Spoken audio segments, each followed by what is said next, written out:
What a transformative time to be alive. From COVID-19 to the pickup of the Black Lives Matter movement in the wake of the death of George Floyd, you can guarantee that there are challenging conversations being had all around the world right now.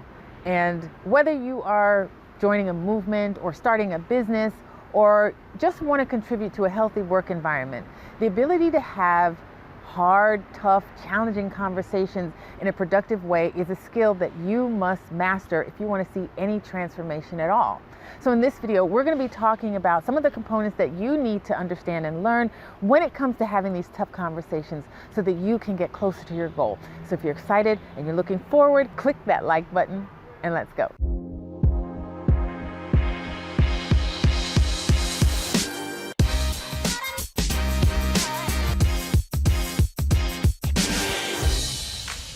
Hi, and welcome to Rich Social Worker. I'm Eva Ford, social worker, mindset mentor, and coach.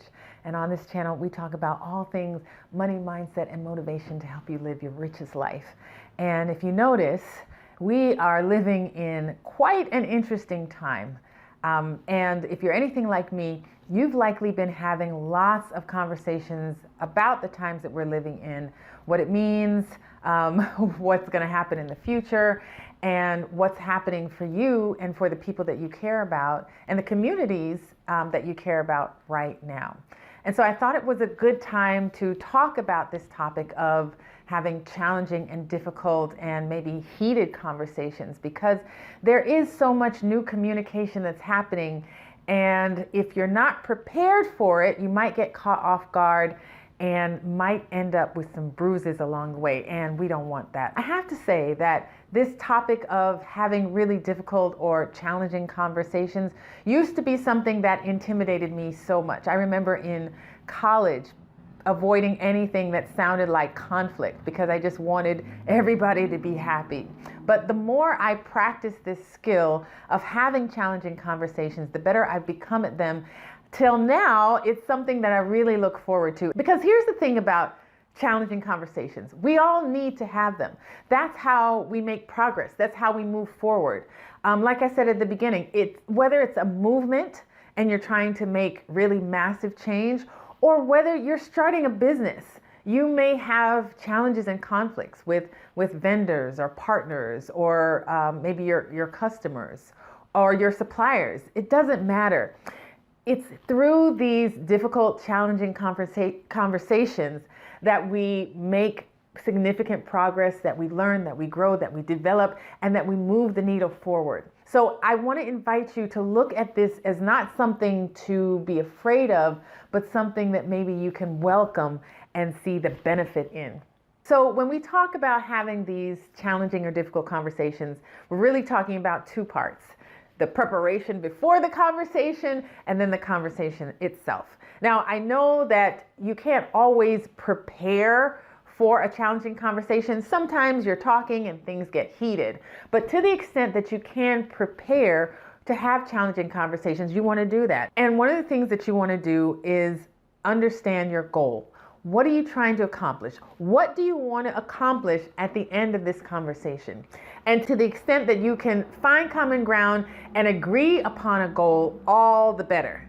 But it really helps, especially if things maybe get heated in a conversation or maybe go off the rails a little, to have a goal in mind so that you always have that North Star and you're pointing in the direction that you want to go and you're making intentional communication towards that goal. And I want to thank my white friends that have reached out to me over the last few weeks, really wanting to have conversations and maybe challenging conversations about the times that we're living in, about structural inequalities as it relates to race, about race relations, and about their place and what they can do. I think one of the things that it says to me is that I have positioned myself as a safe space for people to come and have difficult conversations with. And I know that that's not always the case when you're having challenging conversations, but to the extent that you can create a safe space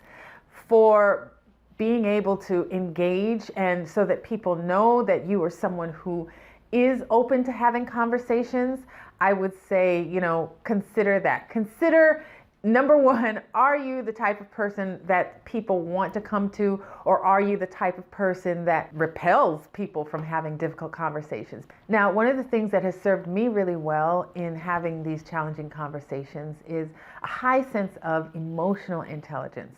And even before a conversation starts, I know how to manage my emotions. I know how to talk myself down off of a cliff, as it were, or not even let myself go to the cliff. And it's something that may take practice, especially if you're a young practitioner or if you're a student. But I will say that the more you study things like personal development, human behavior, communication, and even marketing, the more you study psychology, the better you will be at preempting your emotions and understanding the emotions of the people that you're communicating with. Because the thing is, there's nothing wrong with having emotions, but when you are driven by emotions and your emotions kind of get away from you, when you're trying to have these challenging conversations, it can be really difficult, because if they're purely emotionally charged, without having your goal, or without having respect for the other person that we'll talk about in a second, or without being able to articulate what you want out of the communication, then the conversation can get away from you really fast. Again, nothing wrong with being emotional. We need emotion. Emotion stirs people. Emotion rallies people together. But many, many times, if you're not emotionally intelligent, you may not be able to maneuver that emotion to your benefit. So it's an important skill to have. I understand that if you're having a challenging conversation, sometimes you may be having it with people that you actually don't respect. Maybe you don't respect their opinion, you don't respect what you may conceive as their limited vision or view. And that's actually okay. But I would beg you to find some element that you can respect, whether it's the process of communication, or maybe you can respect the fact that they're willing to have a conversation with you, or maybe you're willing to respect the fact that you're working towards a solution and you're both there kind of in the trenches together. Whatever it is, you need to identify some component that you can respect. Like I said, it doesn't necessarily mean that you even have to respect the person that you're having the conversation with. This is my view. There have been plenty of people who I don't respect, but because I absolutely respect the process of communication, we're able to kind of get through conversations amicably.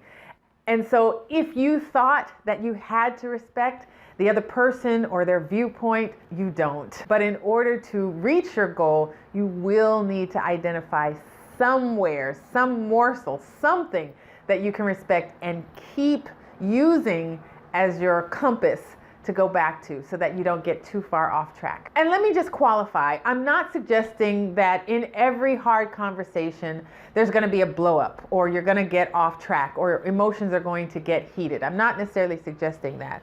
But in the climate that we're in right now, things can get very heated. I understand. But like I said, they don't have to. Even when you have very different viewpoints, conversations can remain respectful. But it starts with knowing yourself, being emotionally intelligent, having your goal in mind for what you want the conversation to produce, and having that respect throughout the conversation. Now, when you are actually in the conversation with the other person, you've created a safe space, hopefully, you have your goal in mind, you are aware of your emotions, and one of the things that you absolutely want to do is you want to understand where the other person is coming from. And you want to get as many facts as possible. There's a great book by Stephen Covey called 7 Habits of Highly Effective People. If you have not read it, please pick it up. It's kind of required reading for anyone that's in, I guess, personal development or even human behavior. And one of the things he says is that great leaders seek first to understand, then to be understood.